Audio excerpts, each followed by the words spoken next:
நெற்றிக்கண்ணுடன் சிவனுக்கு 3 கண்கள் இருப்பது தெரியும். ஆனால் 5 முகங்கள் கொண்டவர் அவர் என்பது தெரியுமா? நேபாளத்தின் தலைநகர் காட்மாண்டில் இவருக்கு கோயில் உள்ளது.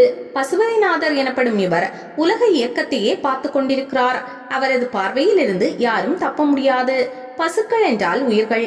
இந்த உயிர்களை படைத்து காத்து அழிக்கும் எஜமானராக இருப்பவர் சிவன். இதனால் அவருக்கு பசுபதி என பெயருண்டு. திசைக்கு ஒன்றாக 4 முகங்களுடன் மேல் நோக்கி ஒரு முகத்தையும் சேர்த்து 5 முகம் கொண்டவர் இவர். நேபாளத்தின் லிச்சாவி வம்சாவளியை சேர்ந்த மன்னர் சுபஸ்வதேவர் என்பவர் 464 பசுபதிநாதர் கோயிலை கட்டினார்.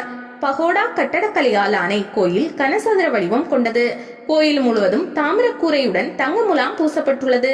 4 முதன்மை வாயில்களும் வெள்ளியால் ஆனவை. மூலவர் பசுபதிநாதர் 6 அடி உயரம் 6 அடி சுற்றளவு கொண்ட கருங்கல்லால் ஆனவர்.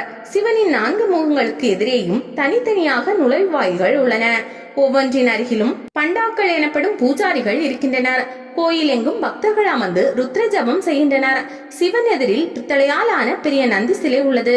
பசுபதிநாதர் கோயிலின் இடப்புறம் 108 சிவலிங்கங்கள் பிரதிஷ்டை செய்யப்பட்டுள்ளன.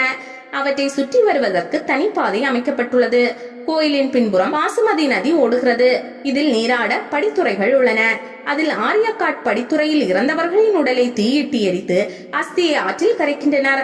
கங்கை கரையில் உள்ள மணிகர்ணிகா கட்டடம் போல முன்னோர் சடங்குகள் இங்கு நடக்கிறது. யுனெஸ்கோவின் உலக பாரம்பரிய சின்னங்களில் இக்கோயிலும் ஒன்று. பசுபதிநாதர் கோயிலுக்கு அருகில் புத்த நீலகண்டி என்னும் விஷ்ணு கோயில் உள்ளது. ஆதிசேஷன் மீது சங்கு சக்கரம் தாங்கியபடி சயன கோலத்தில் இருக்கிறார். விவசாயி ஒருவரின் கனவில் விஷ்ணு தோன்றி சிலை வடிவில் புதைந்து கிடப்பதாகவும் அதை பிரதிஷ்டை செய்யவும் உத்தரவிட்டதால் கோயில் கட்டப்பட்டது.